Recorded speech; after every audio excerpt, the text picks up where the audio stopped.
Yeah, welcome. Kevin Hillier and Steve Tom here with our halftime hero, and it is the great Brett Jacobs who's joining us. We're talking to you mainly, you're in a sunshine top because you're obviously involved in the reserves today, but we're talking to you mainly about your days as a Port Melbourne player. How many grand finals did you play in? I was lucky enough, we played in 8 in my time. I played in 8 with a 50% strike rate there. We went 4 and 4 from the 8 I played in, so it would have been nice to pinch 1 or 2 more, but I'll take the 4.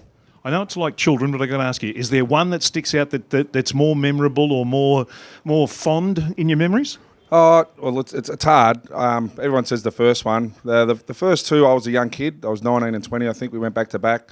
05, 06, the group had been together for a while. Been to school together, all that type of thing. So we're a really tight group. We'd had some disappointments in sort of 03 and 04, going out in straight sets. So there was a really good sense of achievement there. And then to back it up in 06 and then play 6 in a row, I really felt that 05 was pretty special, especially where we came from about the halfway point of the year. I think we had a 96-point loss to St Albans in about round 12 or 13 or something like that, and it could have gone, the season can spiral out of control from there, but the way we fought back and ended up winning the premiership, it was pretty special.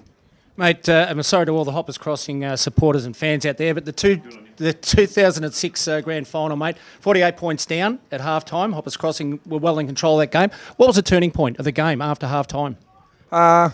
We just started moving the ball quickly and taking a risk. We were able to get a couple of... And look, at that time, we had a belief that if we got 2 goals in a row, that we were away and that's all we needed. And just sort of to try and bridge the gap, if we can get it back to striking distance by three-quarter time, who knows? And, you need a little bit of luck in grand finals, and certainly that day we got our share of luck. But, we've also had unlucky days. But, to come from that far back so early in the game, it was really, really special.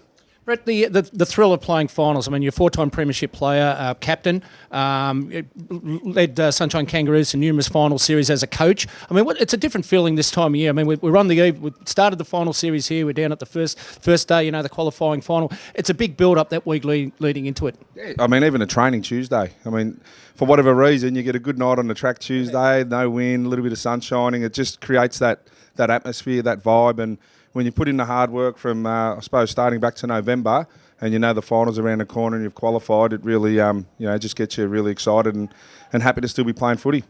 4 out of the 8 you won, the 4 you lost. Is there one that sticks in your craw? Oh, no, I'll try to forget about it, Kev. I mean, maybe 07, because we're going for 3 in a row, and no disrespect to Spotty, because they were the best side all season that year, but we had the game won. We were all over him in the last quarter and missed a few shots, and that was really one that got away that I felt that we should have won.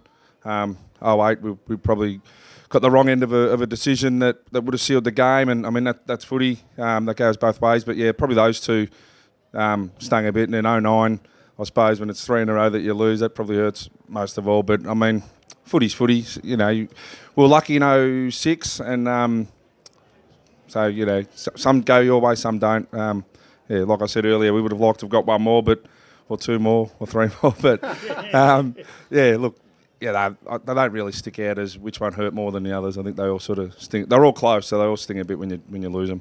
Mate, amongst that playing group, the finals, I mean, as I said, I touched on 2-6, but 2-5, they're great. Who stepped up? Who stepped up come finals time amongst the group that, McIntyre, we know, was sensational that last moments of that 2006. But who, apart from yourself, who stood up come finals? Oh, I thought John Lindsay was a fantastic finals player. He always saved his best footy for finals, as did Fabian Webb. Webby had issues with his body, and Webby just had issues. Webby he battled injury problems all year, and you had to manage him all year. But come finals, that's when he sort of saved himself and played his best footy. And the one that probably goes underrated a lot, and I don't think I've ever seen him play a bad game in the finals, Les Taylor, Squizzy, and he's the only other guy that played in all 4 premierships with me. So he was a very good finals player and a very consistent player. Obviously Julia stepped up in big games. You mentioned McAnulty. Even the great Jason Clark in 05. He's paid you to say that. No, in 05. I mean, we were 6 goals down in the preliminary final in 05, and he kicked 6 second-half goals. We won that game, and 5 in the grand final in the low-scoring game. I think people forget because he didn't have a great record in a few of those losing grand finals early on. He was a big game player and was very valuable. Yep. You're our first of our halftime heroes during this final series, Brett, deservedly so. Well done on your finals appearances over the years. No worries. Thanks for having me on, boys.